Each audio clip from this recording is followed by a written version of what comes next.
은혜가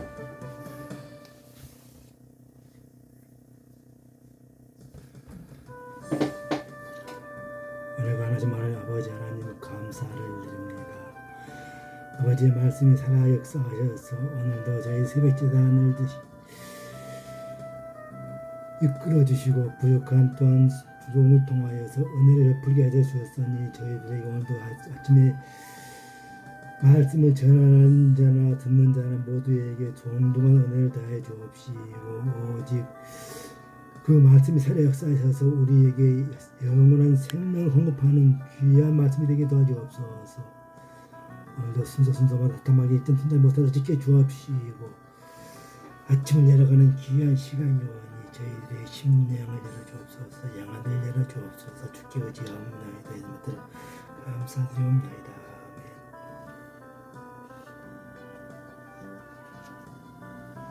오늘은 마태복음 28장 16에서 20절까지를 열어가겠습니다. 마태복음 28장. 11 제자가 갈릴리에 가서 예수께서 지시하신 산에 이르러 예수를 배웠고 경배하나 아직도 의심하는 사람들이 있더라. 예수께서 나와 말씀하여 이르시되 하늘과 땅의 모든 권세를 내게 주셨으니 그러므로 너희는 가서 모든 민족으로 제자를 삼아 아버지와 아들과 성령의 이름으로 세례를 베풀고 내가 너희에게 분부한 모든 것을 가르쳐 지키게 하라. 볼지어다 내가 세상 끝날까지 너희와 항상 함께 있으리라 하시니라. 아멘. 이 마태복음은 예수님의 부활에 관한 다른 사건을 생략하는 대신에 예수님의 최후 명령, 그 결론으로 기록하고 있으면서 교회 시도를 예고하고 있는 바로 이 지상명령이죠. 지상명령. 그래서 그 베드로의 위대한 고백 16장 10절 주는 그리스도이시오 살아계신 하나님의 아들이라. 16장 10절에와 짝을 이루는 거죠. 그래서 이 지상명령을 말하고 있는 거죠. 그래서 오늘은 이 흔히 말하는 이 왕의 본분이죠. 왕의 본분. 그래서 영원한 그 메시아 왕권 확립이라는 거죠. 그래서 왕권 확립. 그래서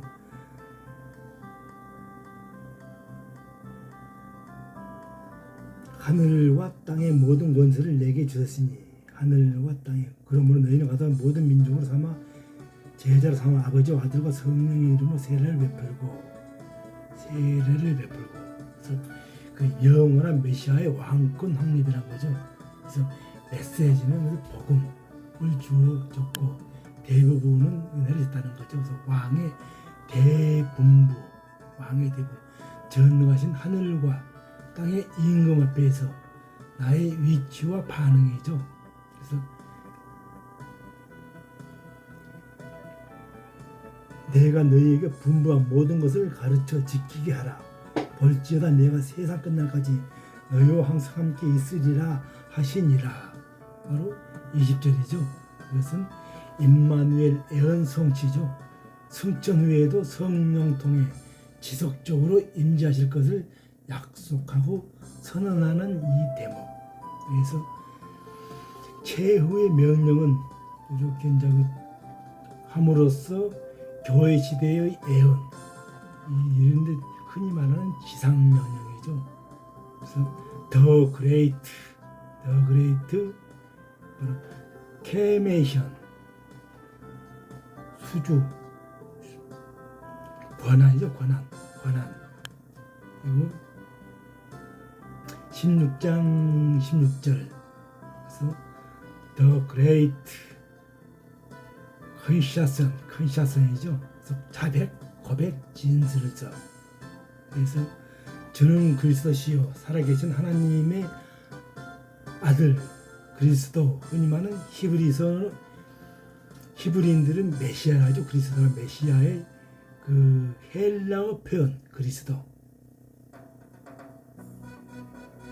그래서 기름 부음이죠. 기름 부음. 그리스도는 기름 부었다 뜻이죠. 그래서 요한복음 1장 42절. 구약 시대는 기름 부음 받음을 그 사마 5장 3절, 출애굽기 40장 13절 15절, 왕상 19장 6절, 16절. 유대인들은 바벨론 포로 이후에 자기 민족을 이방인의 억압 속에서 구해줄 바로 메시아, 그 메시아를 대망했죠. 이게 바로 성경에 기록되어 있는 대로 메시아가 오실 것이다. 그 포로 이후에 너무나도 비참한 생활과 억압한 생활을 자기네들을 구해줄 바로 메시아를 이렇게 원하고 있는 거죠.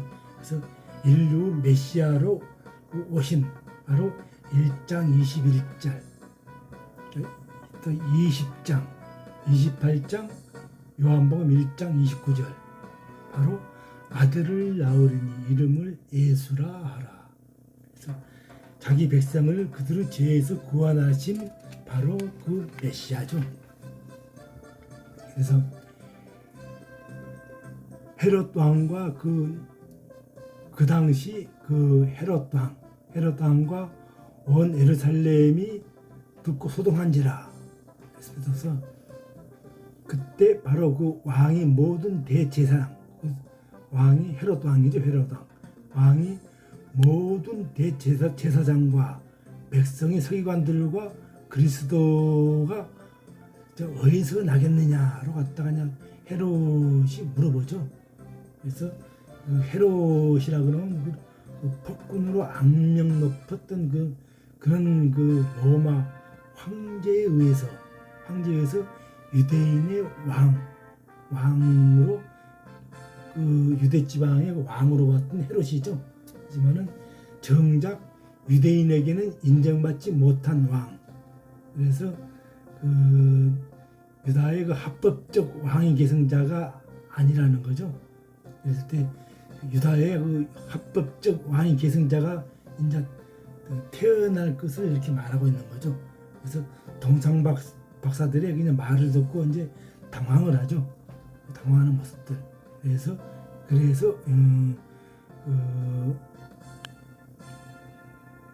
그 헤롯 왕이 그 예루살렘의 이제 그 말을 듣고 왕이 제사장들과 백성의 서기관들 모아놓고 그리스도가 어디서 나겠느냐 라고 이렇게 이제 묻는데 그랬을 때 나중에 그리스도가 났을 때 바로 동방 박사들이죠.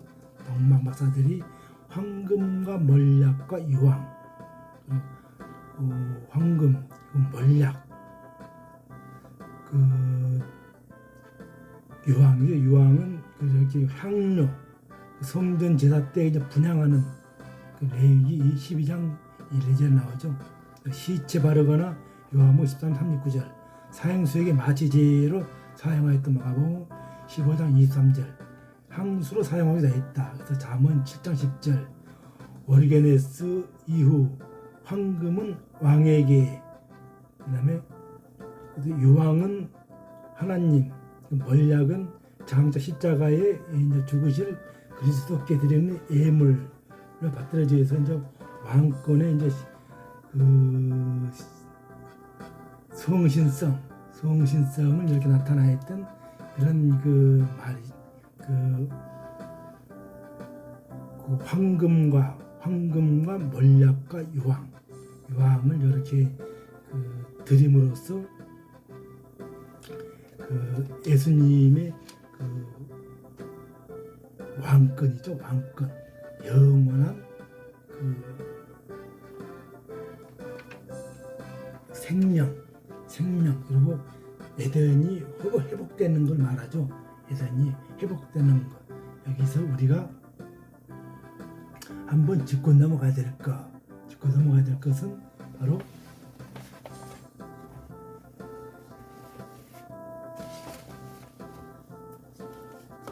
그 섭리라고 하는 거죠. 섭리. 그래서 섭리라는 것은 하나님의 그 모든 일을 그 마음의 원대로 역사하시는 자의 뜻이라고. 에베소 1장 11절. 하나님의 작정이라면 작정의 그 실현, 이게 바로 섭리죠, 섭리. 그래서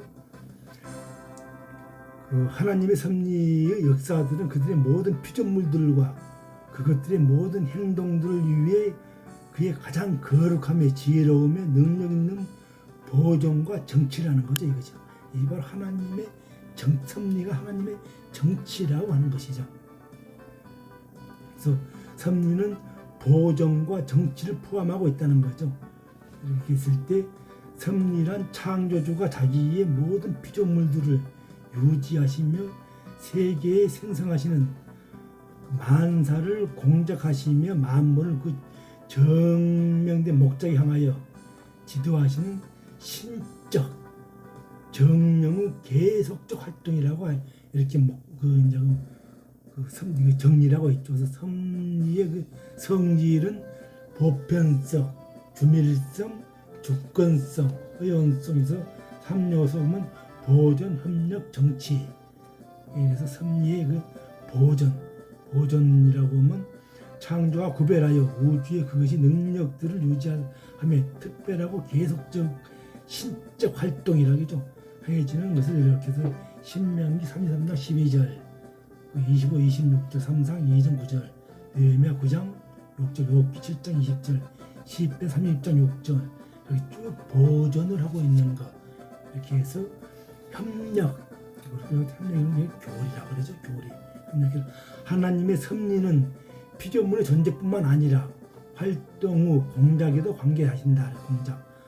사랑은 독립적으로 사역하는 것이 아니라 하나님의 의지의 관할을 받는다고 한다고 했어요. 하나님의 의지. 창세기 45장 5에서 요셉은 하나님이 먼저 나를 애국으로 보냈다.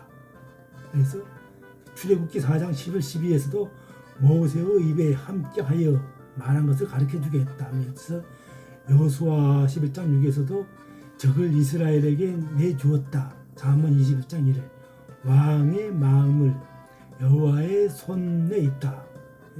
왕의 마음은 여호와의 손에 있다. 그 에스겔서 6장 20에 아수르 왕의 마음을 저의 마음에게 돌이켜 신명기 8장 18절 이스라엘에게 부를 취할 능력을 여호와께 주신다. 그래서 고린도서 4장 15절에서 복음으로 자녀를 낳았다. 복음으로 우리 자녀는 복음의 자녀죠. 그래서 부를 취할 능력을 여호와께 준다. 그래서 바울은 빌립보서 2장 12, 13절 두렵고 떨림으로 너희 구원을 이루라. 사마 6장 11절에서도 악한 일에도 하나님의 섭리의 신적 협력이 있다는 거죠. 그래서 이사야 10장 5절 진노의 막대기 몽둥이라고 했죠. 몽둥이 나의 분함이라. 그래서 여호와께서 거짓말하는 영을 아랍의 선지자들의 입에 들여보내셨다고 하죠. 그래서 왕상 22장 22절 23절 그래서 아랍의 그 선지자 입에 들여보냈다. 그래서 여호와께서 거짓말하는 영을 그들에게 주셨다는 거죠. 그래서 아랍에 대해서 알고 싶다 그러면 왕상 22장 잠깐 한번 다녀가자고. 왕상 참 이런 대부분 중요하기 때문에 이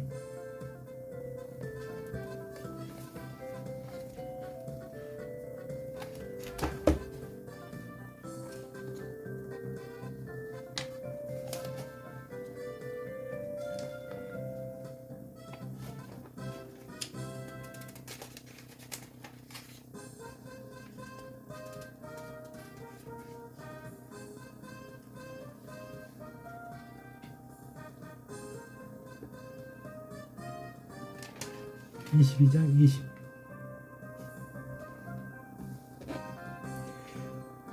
여호와께서 말씀하시기를 누가 아랍을 깨어 그를 길르앗 라못에 올라가서 죽게 할고 하시니 하나는 이렇게 하겠다 하고 또 하나는 저렇게 하겠다 하였는데 한 영이 나와 여호와 앞에서 서서 말하되 내가 그를 꿰겠나이다. 여호와께서 그에게 이르시되 어떻게 하겠느냐 이르되 내가 나가서 거짓말하는 영이 되어 그의 모든 선지자들의 입에 있겠나이다. 여호와께서 이르시되 너는 꾀겠고 또 이루리라. 나가서 그렇게 하라 하셨은즉. 이제 여호와께서 거짓말하는 영을 왕의 모든 선지자들의 입에 넣으셨고 또 여호와께서 왕에 대하여 화를 말씀하셨나이다. 그래서 그나이다의 아들 시드기야가 가까이 와서 미가야의 뺨을 치며 이르되 여호와의 영이 나를 떠나 어디로 가서 너에게 말씀하더냐. 이렇게 이제 미가야가 이르되 내가 골방에 들어가서 숨는 그날 보리라. 그래서 이스라엘 왕이 이르되 네가 미가야를 잡아 성주 아몬과 왕자 요아스에게로 끌고 돌아가서 말하기를 왕의 말씀이 이놈을 옥에 가두고 내가 평안히 돌아올 때까지 고생의 떡과 고생의 물을 먹이라 하였다. 이렇게 해서 미가야는 여호와 같은 자가 누구냐라는 뜻의 이름이라는 거죠. 그래서 많은 학자들이 이렇게 이제 등장하는 선지자 미가야를 이렇게 간주하고 있는 것인데 고생의 떡과 고생의 물은 감옥 생활을 의미한다는 거죠. 그래서 아합이 그랬죠. 아합이 자기의 불리한 예언을 하는 선지자들을 감옥에다 가두는 악행들. 그래서 우리가 선지자의 입에 넣었고 하나님께서 400여 명의 선지자들에게 거짓말하는 영이 넘어도록 허락하신 것을 출애굽 당시 바로의 마음을 완악하게 하신 것과 비교하시는 거죠. 그래서 출애굽기 7장 3절 하나님께서 부드러운 바로의 마음을 완악하게 변화시킨 것이 아니라 완악한 바로의 마음을 그대로 버려두신 것처럼 선지자들의 마음이 진리를 떠나 있기 때문에 예레미야 14장 14절 23장 16절 26절 거짓말하는 영 그들에게 머무를 수 있도록 허락하신 것이다. 그래서 이는 아방에 대한 하나님의 공의를 실현하기 위함에서 흔히 말하는 거짓말하는 영, 거짓말하는 거짓 선지자죠. 유혹을 받아 거짓 예언을 하는 것은 그것이 아무리 거짓이라고 해도 여호와의 허락 없이는 불가능하다고 해서 거짓말하는 영들도 거짓말하는 이렇게 목자들도 다들 그 거짓말하는 영을 하나님께서 허락한다는 거죠. 그래서 거짓 예언은 주로 세 가지를 할 수 있는데 예언의 능력이 없는 자들이 자기 마음의 속임수로 예언하는 것. 그래서 예레미야 14장 14절 물질을 얻기 위한 경우 미가서 3장 5절 자신의 진리를 예언한다고 확신하며 거짓 예언을 한 경우 이것이 바로 24절이죠. 24절이 바로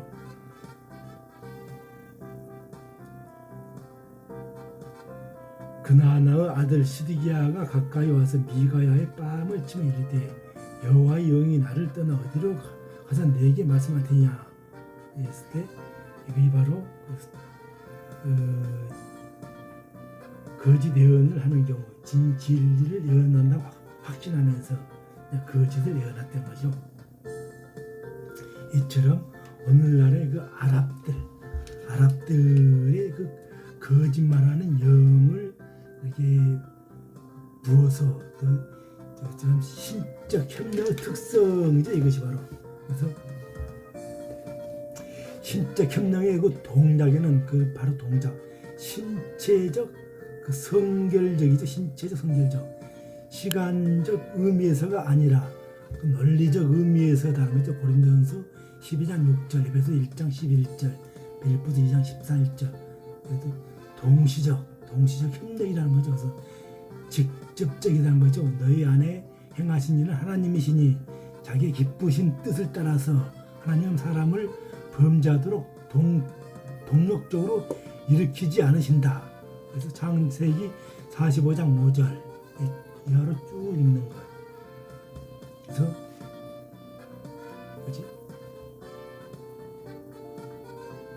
하나님은 자기 자신의 목적을 위하여 악을 누르고 성을 장려한다. 창세기 50장 20절. 그래서 우리가 여기서 말하는 정치의 교리라고 해요. 정치의 교리. 정치부는 보전 협력 정치는 서로 격리된 것이 아니라 하나님의 권능, 전능 편지하신 한 동등한 그 삼국면이라고 해서 하나님의 정치에는 하나님 자기 영광을 위하여 만물을 목적 있게 통치하시며 자기의 신적 계획의 성취를 확실하게 하시는 그의 그 계속적 활동이라는 거죠. 하나님의 정치라는 거죠. 이것이 바로. 그래서 섭리는 우주의 왕으로서 하나님의 정치하신다. 우주의 왕으로서 그 신약에서 그리스도의 왕권을 증거한다는 것을 요한복음 18장 37절, 누가복음 23장 2절, 골고새서 1장 13절.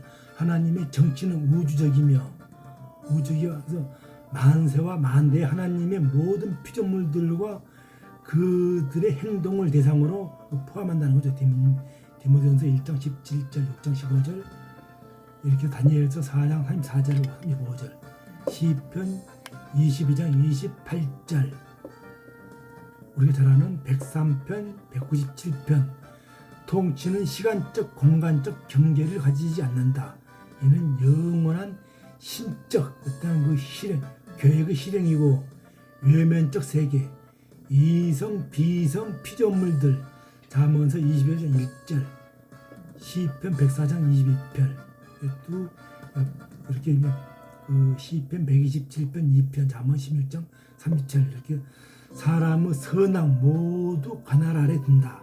그래서 하나님의 정치의 교리는 필연과 우연을 아울러 우주로부터 제외하고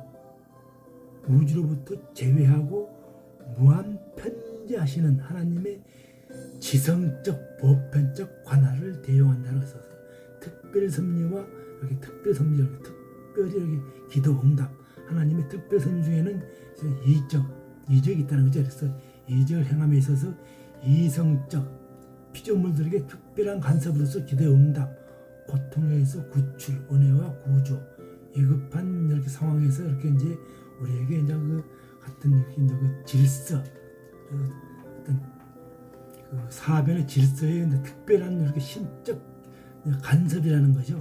이렇게 우리가 이제 그 자연 계시, 자연적 일반 계시죠. 일반적인 것과 어떤 건강한 성도에게 하나님의 특별한 손가락의 움직임, 그 사변들을 체험한다는 거죠. 그래서 하나님의 특사들은 기도와 관계없이도 생기나 주로 기도의 응답으로서 오는 것이 바로 그 많다는 거죠. 신자의 고통 중 구출, 위험에서의 보영 같은 이 기도 후 실현을 본다는 거죠. 이렇게 해서 기도에 대한 응답의 특별 섭리가 발동하여 특사를 일으키는 거죠. 마태복음 21장 22절. 한번 잠깐 마태복음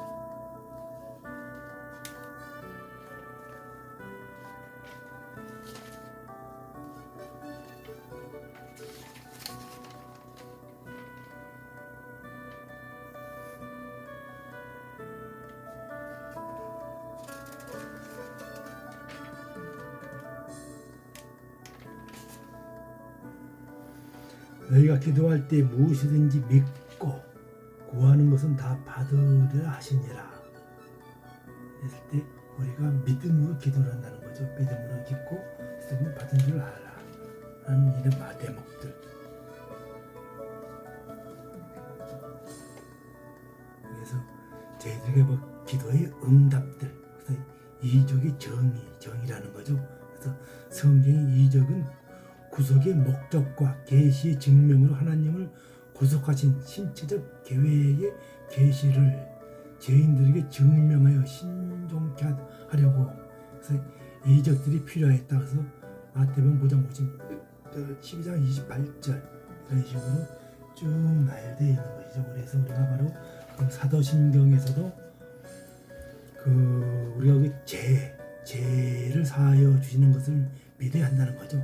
신조가 내 죄인인 것을 전제하고 내가 죄인이라고 교복해야 한다는 것이어서 이 세상에는 죄가 없다는 자가 없지 않다. 그래서 교도소에 간 적이 없다는 것과는 다른 것이라는 거죠. 그래서 죄의 관념을 피상적으로 보면 그렇게 말할 수 있을지 모르나 유물론적 윤리에서 죄를 보지 않는 것이 있다는 거죠. 그래서 도덕이란 없다는 것이다. 도덕이란 거 빼앗고 빼앗기는 하나님의 질서 중에 있는 것을 벌지 모르나 그러나 이런 식으로서는 그래도 그들에게는 강제로 빼앗는 것 부담 없이 해낸, 심지어 살인도 죄가 아닌 것처럼 생각하는 것 같지. 그래서 모략, 중성등 이렇게 세상에 돌아가는 꼴 보면 우습지 그지 없지만은 죄를 합리화하는 경향도 있다. 그래서 즉 상황윤리라고 하는 것은 바로 이야기를 푸는 자가 있다는 것이죠. 그래서 빌립은 우리 모두에게 죄가 있다고 하셨다. 그래서 죄는 여러 말로 표현하고선 간단하게 그래서 관역이라는 거죠. 관역을 맞추었다 하는 뜻이죠. 그래서 못 맞춘 것이 죄라는 것이죠. 그래서 이것은 즉 마땅히 할 것을 못한 것이 죄의 뜻이라는 거죠. 그래서 관역에서 벗어났다. 그래서 마땅히 될 대로 되지 못하는 것도 죄다. 그래서 바로 야고보서 4장 17절 이러므로 사람이 선을 행할 줄 알고도 행치 아니하면 바로 이것이 바로 죄라는 거죠. 죄. 그래서 빌립도 1장 14절에 보면 다만 내 승낙 없이는 내가 아무것도 하기를 원치 아니하노니 이는 너의 선한 일이 억지같이 되지 아니하고 자의로 되게 하라 함이라. 여기에서 야고보에서 죄를 짓는 자마다 불법을 행하나니 죄는 불법이라. 그래서 그 법을 무시하고 어기려고 덤비는 것이 죄다. 하나님은 자연계의 자연의 법칙을 주셨다. 하나님이 주신 불변의 법칙이라는 거죠. 도덕 가진 인류에게 있는 장로교 교리 중 어리문답 14 죄가 무엇입니까? 그래서 죄는 하나님의 법에 대한 순종에 부족한 것이다. 그 법을 어기는 일이 바로 죄라고 했다. 그래서 만물보다 더 거짓되고 부패한 것은 바로 사람의 마음이라고 그랬죠. 마음. 그랬을 때 그 마음에서 나오는 것이 바로 악한 생각, 살인, 음란, 도둑질, 거짓 증거, 회방이라 했죠. 부패함, 마음에서 나오는 거는 그래서 부패에서 나오는 것이 바로 그 악한 생각들, 살인, 음란, 도둑질, 거짓. 그래서 이것이 바로 로마서 1장에서는 인간성이 부패해서 인간의 지성이 어두워졌다. 그리고 인간의 정서, 감정, 생활도 더러워졌다고 했다. 그래서 인간의 의지도 부패하고 약해졌다. 그래서 누구나 인간이면 모두가 하나님 앞에서 이 죄인이라는 거죠. 죄인. 그래서 이 신조의 둘째 신조가 바로 사죄를 믿는 것이죠. 사죄를 민족. 그래서 빌립이 무엇이냐 하면 바로 죄의 사실을 취급한 책, 하나님의 사유하심에 대한 희소식이 있다. 그래서 시편 103편, 감명 깊은 진리라 그랬죠. 진리. 시편 죄가 주원 같다 했다. 그래서 죄가 주원 같이 인정하는 거죠. 그 문제가 아니. 하나님 앞에 눈같이 양털같이 하실 죄가 주원 같다 할지라도 양털같이 하실 수 있다. 그 죄를. 이런 하나님이 계신다는 거죠. 하나님의 약속이 있다는 거죠. 사죄를 믿을 수 있기 때문에 바로 이 사죄를 믿었을 때 이런 것이 주원 같은 죄를 양털같이 할 수 있는 사람이 바로 하나님이 있다는 것이죠. 그래서 사죄를 경험한 자의 폭발적인 선언, 그런즉 누구든지 그리스도 안에 있으면 새로운 피조물이라. 이전 것은 지나갔으니 보라 새 것이 되었도다. 그래서 만물을 새롭게 하신다는 거죠. 그래서 사죄 받는 이는 바로 만물의 새로움을 느끼게 된다. 그래서 생의 의미를 달리하게 된다는 거죠. 그래서 아사셀 양에 대해서 생각해 보라는 거죠. 하나님 우리의 죄를 멀리 보내시는 거죠. 바로. 그래서 어떤 죄인도 죄만 회개하면 소망이 있다. 하나님께로 돌아오면 죄를 사해 주신다.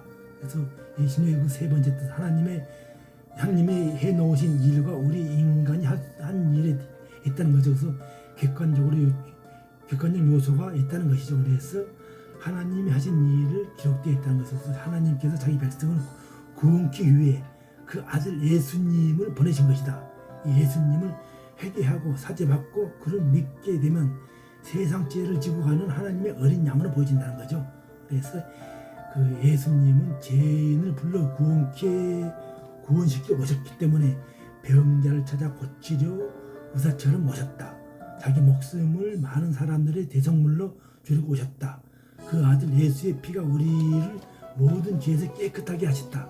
그래서 그 친히 나무에 달려 그의 몸으로 우리 죄를 담당하셨고, 예수님은 성경대로 죄인의 죽으시고 성경대로 사흘 만에 다시 살아나셨다 라고 했을 때 우리 죄 사하기 위해서 하나님의 아들 그의 생명을 버리신 것이다. 그래서 성찬은 이 사실, 이 객관적 요소를 믿는 행위라는 거죠.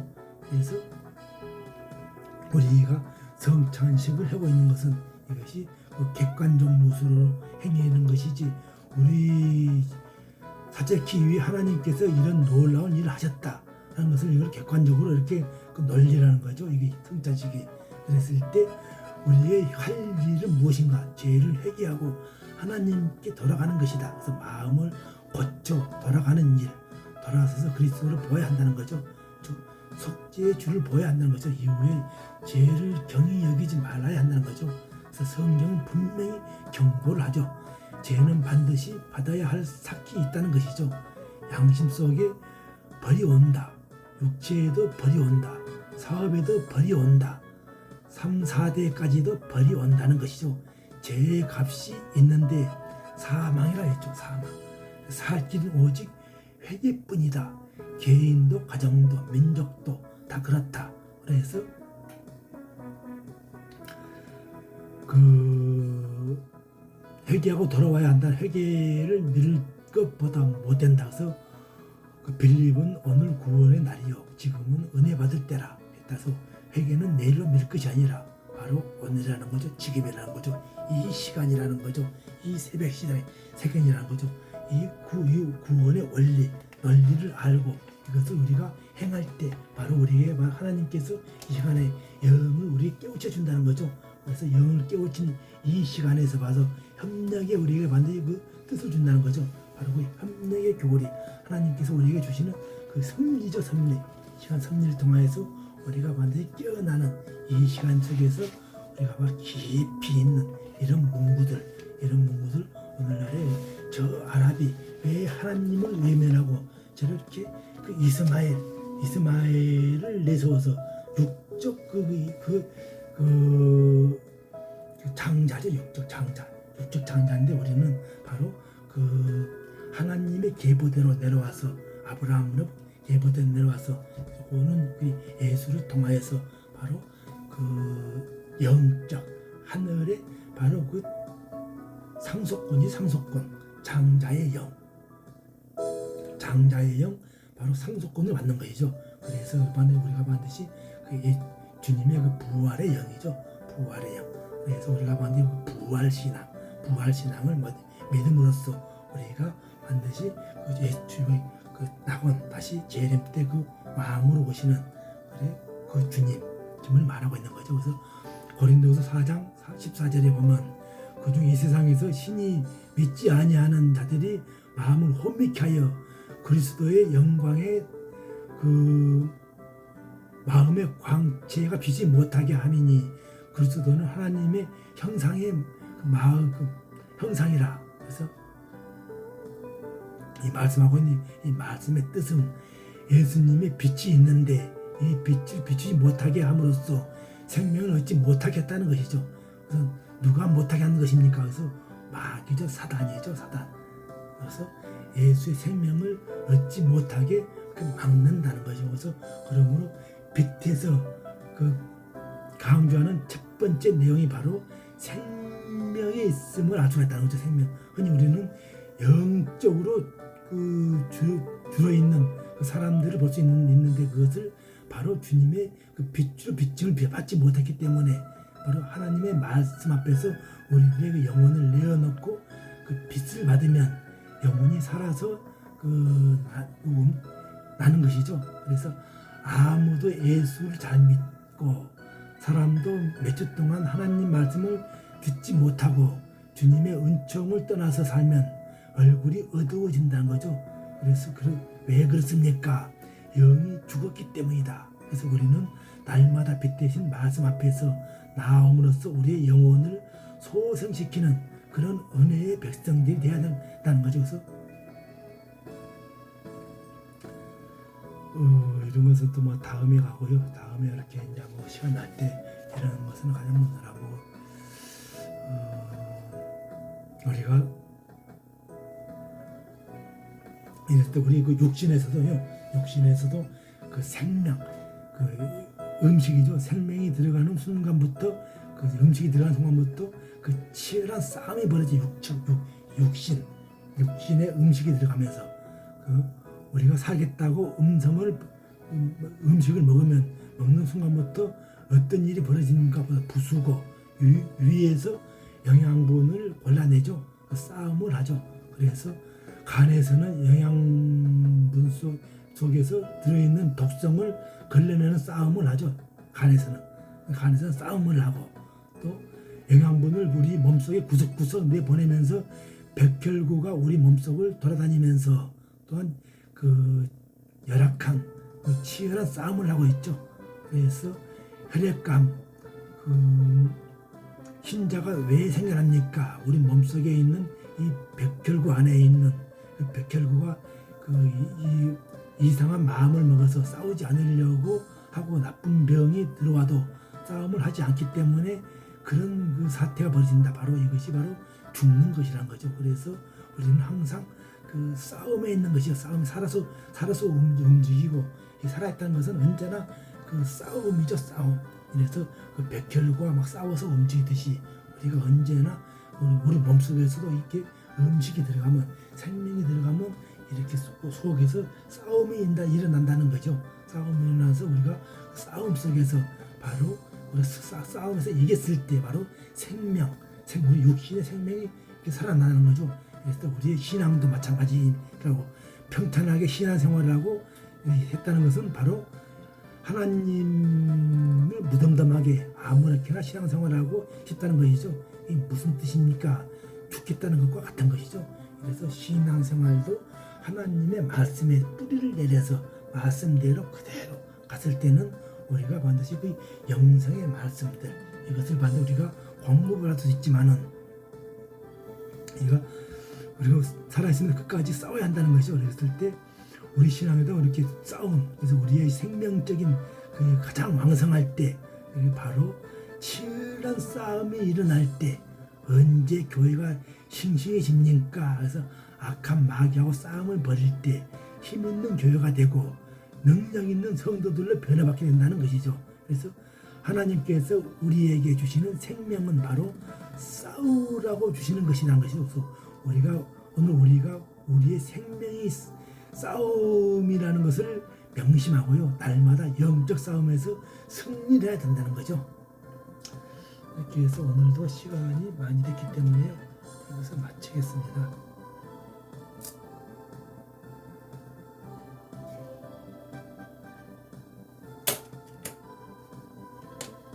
기도하고 마칠게요. 은혜가 많으신 아버지 하나님, 오늘도 우리가 받는 교리평화 또한 우리 추석 연휴 동안 우리가 또 한동안 쉬어있던 우리의 그 육신들, 영혼들, 육신도 우리가 음식물로 들어가면 우리가 그 육체의 생명을 유지하기 위해서 싸움이 일어난다는 것도 알듯이 우리 영혼도 한 주 동안 수전 연휴 동안 우리가 반드시 찌들려 있던 또한 영혼들이 반드시 우리가 죽음으로 달려가고 있다는 것을 상기하면서 오늘 또 우리 또 주시는 말씀들 우리는 날마다 싸움을 하는데 그 싸움에서 지느냐 이기느냐가 대해서는 그 적절한 필요가 없다는 것이죠.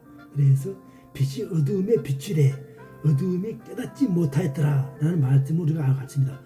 어두움이 깨닫지 못한다는 것은 무슨 의미입니까? 어두움이 이기지 못한다는 뜻입니까? 그래서 그리고 빛이 들어가면 어두움이 싹 사라지는 것이 아니라 빛과 어두움이 어느 정도 공생한다는 것입니다. 그래서 실제로 우리에게 빛을 비치면 무엇이 생깁니까? 그림자가 생기듯이 그렇게 그림자 빛을 강하게 비치면 비칠수록 더욱더 그림자가 생긴다는 것입니다.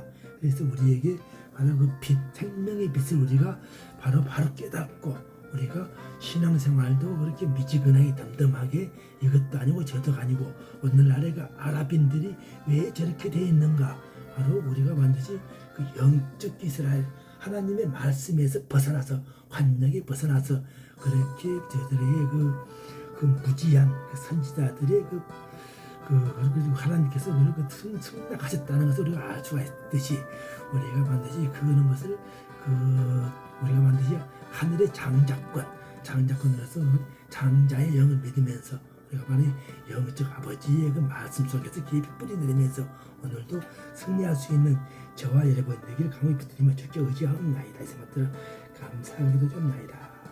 아멘. 네, 이렇게 해서 오늘 추석 첫날이죠. 첫날 우리가 반드시 이렇게 해서 우리도 한 주 동안 하루 동안요 승리하는 시간을 갖겠습니다.